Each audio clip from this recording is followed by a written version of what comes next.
Welcome, listeners. I'm thankful that you're here, and I'm sorry if you're going through something hard like divorce.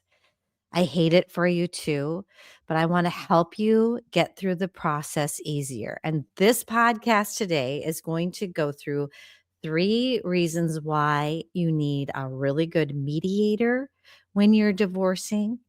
I'm going to give you those 3 reasons, and then I'm going to give you 3 things you need to decide while you're going through a divorce. And if you can get ahead of them and do it before you even start the paperwork, you're going to feel amazing, which is what I want for you. So, and here's a little thing. If you don't have kids, there's 2 things that apply to you that you need to think through before you start thinking about divorce. So I just want to prepare you.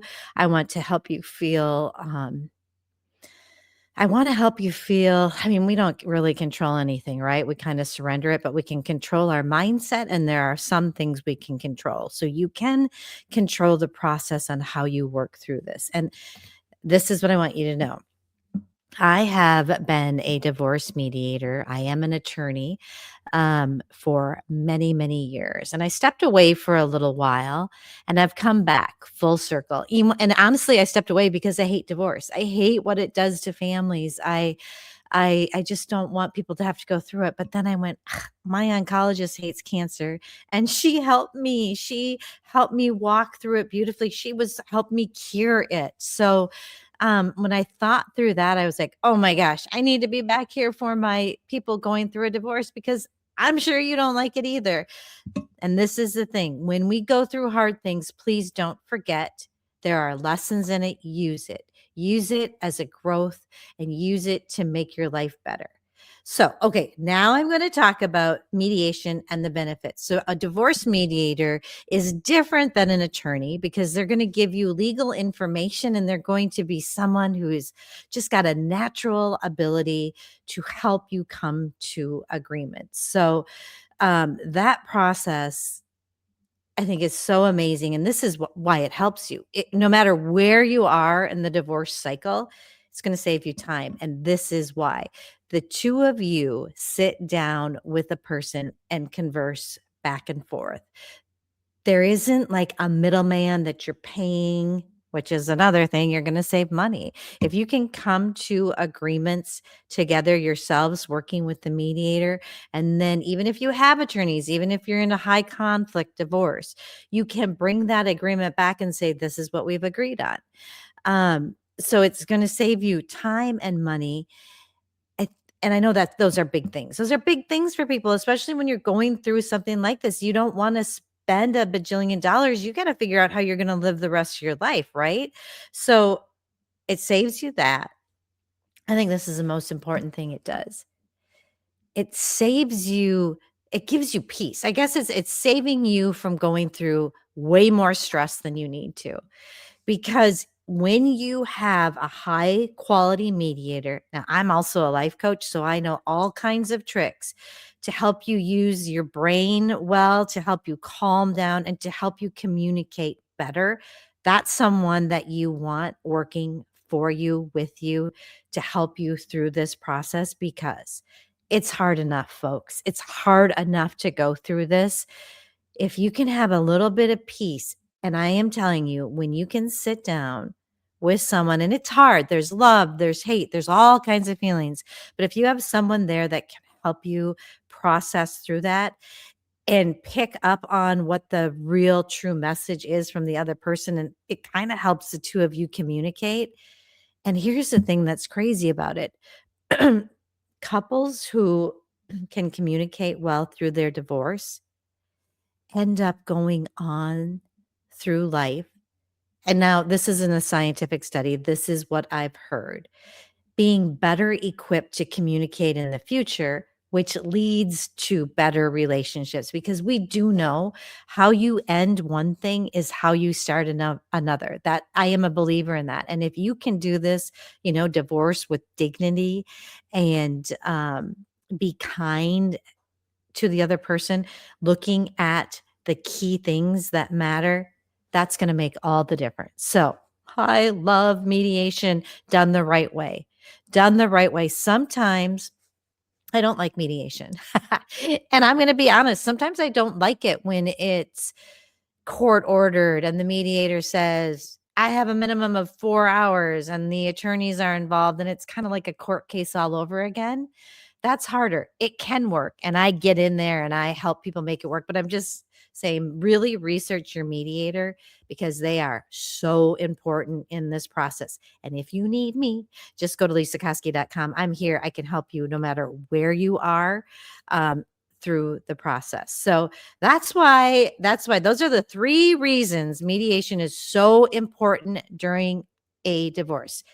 It is going to make you have dignity. It's going to help you keep your dignity. It is going to save you time and it is going to save you money to come up with the plans.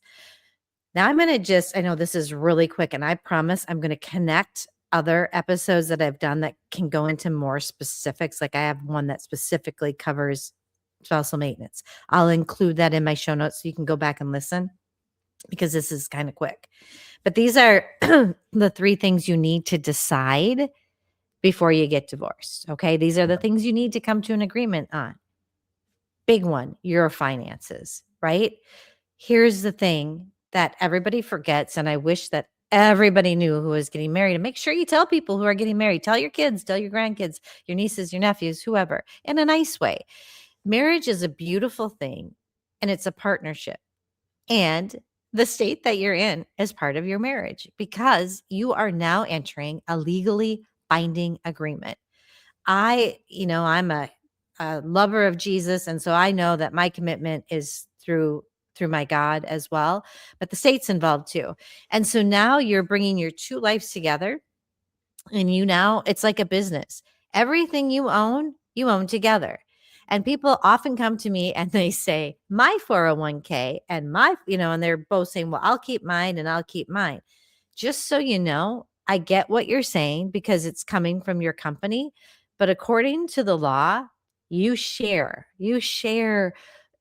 everything. So the 401k belongs to both of you. Now, I'm not going to say that there isn't something called premarital property. And I'll go into that a little bit. That is just something that you had prior to the marriage that you've kept separate out of the marriage, or a gift or inheritance that was just to you alone. Those you can call non-marital property. You need to talk through it and agree on it because when you do your divorce, everything's on the spreadsheet. Everything you own is on that spreadsheet and it's stating who it's going to. Most states like you to do it pretty equally. When we work through mediation, we usually do it equally, but I'm telling you, I've had some oddball cases that have gone through the court system. One in particular that comes to mind was there was a lovely couple and the woman had a huge 401k and the husband said, I don't want it. I don't want it. And I got to the why of why he didn't want it. Very interesting. He didn't want it because he loved his work and he knew he would never be done. And he didn't think he had a long life expectancy. It was his choice. He understood that he had a right to all of that, but he made the decision that he didn't want it. And they both put that in their agreement and that went to the court and it went through. So crazier things have happened, but in general, and if you're going to fight about it, we want it to be pretty equal. And that can be so tricky. I mean, when there's pensions involved, it's not just the value that's on the paper. You're going to need to have someone help you find the marital value of that pension. So, and I'm telling you, if you have more questions, please sign up for my newsletter or just contact me and reach out. And I will try to steer you to some resources that I have. So if you're like just starting this out and you're like terrified because you're not the person who's taking care of the finances, there is no shame in that, female or male or whatever. There's no shame. There's no shame in not knowing the finances because usually there is one person that takes care of the finances. This is what I want you to start doing. Start paying attention to things that are coming in the mail. Like, are there credit cards? Just look at what do we all have here? Start looking at things coming in and start researching. If you're concerned someone's hiding finances, there are people that can help you. But in general, with the lovely people that I work with, they work together, they share their finances and get a good understanding of, okay, how are we going to divide this up? I have to throw in here that house. Ooh, the house is so hard right now. And it has been for a while. I think ever since, remember, we had the really low drop in those interest rates, and everybody jumped in there and bought a house. And now it's hard for families a lot of the time because they want to stay in the house, but often when you get divorced, there are exceptions that you can reach out to me and I can connect you to people that can help you find the exception of trying to figure out if you can assume your mortgage. But if you can't, you divide that out, and then you have to have a higher interest rate, and then you no longer can afford the house. So sometimes attorneys don't look down all these avenues that someone like me would help you look through, because you got to make sure that you're addressing all of this, because sometimes I just learned, I had a good friend who does divorce mortgages, Tammy Wallensack, said sometimes attorneys can put an agreement in the decree that the spouse will assume the mortgage within a certain amount of time, and then because of the divorce and the finances change, they won't assume the mortgage. They won't allow the assumption anymore because you didn't meet that criteria. So you want to make sure you got a team here helping you figure all of this out. And I do want you to know that in addition to mediation, I do divorce coaching. So I can help you in that area as well to help you get your team in place. Um, I'm not a therapist who wants to have you keep coming back. I want to give you the tools to get moving so that you can be prepared for this. So that's how I work when I coach. So just remember that home is going to be a big one, and there's a lot of factors involved. And I know I don't want you to feel scared about that. I want you to know you can connect with me. There's even a little ebook on my website that Tammy and I wrote, and there's a lot of information about home mortgages and her. You can connect with her if you have questions about that, because I know that is one of the most important things. A lot of times, especially when you have kids, people get all worked up about the house, and sometimes people own it together until the kids graduate. That can be an agreement that we come to in a mediation. That's called thinking outside of the box. When you have a great mediator, she helps the two of you find all your options. It's such an amazing, beautiful process. So finances. Another piece that's a little bit different than the finance piece is maintenance, because when I talked about finances, I'm talking about your assets, right? So maybe I should have said assets is one section under finances, and then another one is maintenance. Maintenance is based on your income, okay? And it is dependent upon the laws in your state. When we work through mediation, what we generally do is we look at each person's income, and then we look at expenses, and we look at what are their future expenses going to be. We have to kind of do our very due diligence to do a good guess. And I have a great worksheet that will help you figure out what those expenses are so you don't miss something, and so that oh yeah, I'm going to need to have garbage at the new place, or whatever that is. So then we look at these numbers and we go, okay, wife has or spouse, spouse A has this income and these expenses, and spouse B has this income and these expenses, and we look and we go, if they can both kind of afford it, it's kind of an easy option, and you can leave it at that. If it's looking like, ooh, this one person doesn't quite have enough to cover it, and then you look at, okay, what does spouse A have over what they need, where they could maybe help out? And this is what I want you to know. If you're in a long-term marriage, you can, often get maintenance for a longer period of time. Um, If you're short-term marriage, which would be like 10 years or less, and there you can talk through this in your mediation agreement however you want to, but in general, that is how it works. If it's short-term, usually what the court likes to see is for you to get that maintenance and to have a plan. Like, okay, I'm going to go to a little more school because then I can get paid a little bit more. So during this period, while I'm getting this spousal maintenance, this is what I'm doing so that I can better myself so I won't need to to depend on this person's. Or maybe it's even that, okay, the kids will be in school until this date, so I can't work more because they're taking up so much of my time, or I can't go to school right now. So then you maybe are going to cover it until then. There's so much to this. I know, and everybody is so unique. And I'm telling you, I've seen it all, and I'm sure I'm going to see more. So, maintenance is another thing that needs to be looked at, which is income. Okay. So you're going to look at your assets, and then you're going to look at your incomes, which includes looking at your expenses. If you have kiddos, child support plays a role. And most states have a child support calculator that you can just put your information in and it'll pop out a number.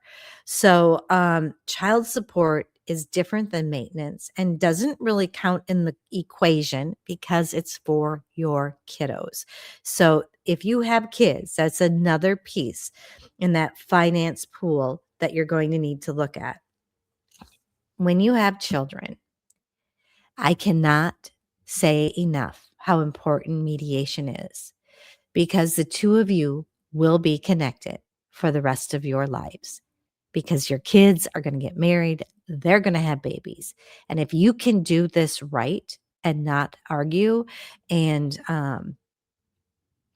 show your children that you love them, what we have found, and there are studies that show this, is that when kiddos have two parents involved in their lives, it's the most beneficial thing, and the divorce has less of an impact on them. This is what I want you to know. I have a free masterclass that talks about how to co-parent better. I also have, I think it's so reasonable. It's under $100 and it is, I think it might be 47, but I don't want to say that on the air because I could change it in the future. And I don't know when you're listening to this, but I'm telling you, it's worth $1,000 or more because it is a complete parenting plan. When you go through a divorce, you have to come up with a parenting plan. You can do it online together with me, and I will walk you through things you're not thinking of. You know, when you got little babies, you're not thinking about, oh, what about when they get their driver's license, right? So I walk you through everything. And then, like I said, there's that free masterclass that you can just go listen to, see if you like that information. It's a course that I did that's evergreen on my website. Go there and get tips on how to work well together. When you get my parenting plan, I also have Ellen Bruno is a film producer who did 2 documentaries on children and divorce. Oh my gosh, you guys, they're so good. They're going to tell you what you need to know. So, and you can have your kids watch it. I would ask you to watch it first. I have rights to them, and you get those rights to those films if you sign up for that parenting plan course. I'm telling you, it's amazing. So she has these young children that she does the documentary on and tells a story about what they're going through. Why that can be helpful for your child if they're of the right age and you as the parent think it's a good idea is they can see, oh, there are other people going through this and seeing how they're handling it, how other kids are handling it. This is a thing that I find so amazing because I've known her this long. So then 10 years after that one, she came out with another one. She went back to those same kids 10 years later, and you could really see the impact divorce had. And I am telling you, there was one cute little boy who grew up and he did so well. And it was because his parents came together and helped him feel loved. He felt loved and he did not see them arguing about them. And there's lots of ways we can help you not argue in front of the kids. I'm telling you, take that parenting plan course. It is amazing. And I'm here for you if you need help. And then I just feel like in the back of my mind, I'm thinking, okay, what about that parent who doesn't have another parent? Or what about that parent whose ex or soon to be ex is an asshole or a narcissist or whatever it is? This is what I want you to know. Your kid is going to do well by seeing you do well. So take care of yourself, function, and that means like get your mindset right, show that child how to live a better way because the rules are going to be different at the other house. And if the child comes to your house and you structure it the way you know how to parent the right way, you know how to talk politely to the other parent, that is going to be enough for your child. I don't want you to be afraid when I said, "Oh, when 2 parents." Yeah, that's best. If you have 2 functioning people, of course, you're gonna parent different, but that's the best for the kids, but we don't all get that, right? That's why we hate this stuff sometimes. But that doesn't mean that your child isn't gonna do amazing because they get to experience something and really build resilience to prepare them for this world. So, just remember that because the kiddo piece is a tough one, and, lots of my clients are so afraid of that, but this is what your kids need. They need you to be functioning, have your mindset right, take care of yourself, and if you're in a bad marriage or there's, verbal abuse or whatever there is, that isn't going to be better for your kid. I know a lot of people stay together for the children, and I believe in marriage. I've been married 34 years. However, this is between you and God above. And you know the decision that you need to do, and He is going to walk with you. And I want to walk with you and help you in any way that I can. I am here. Go to lesakoski.com and expect more of these. I'm going to do my best to keep sending out more information so this can be less scary and people can start doing this a better way because I feel like it's the only way to do it when you can. All right. Thanks so much for being here. Take good care.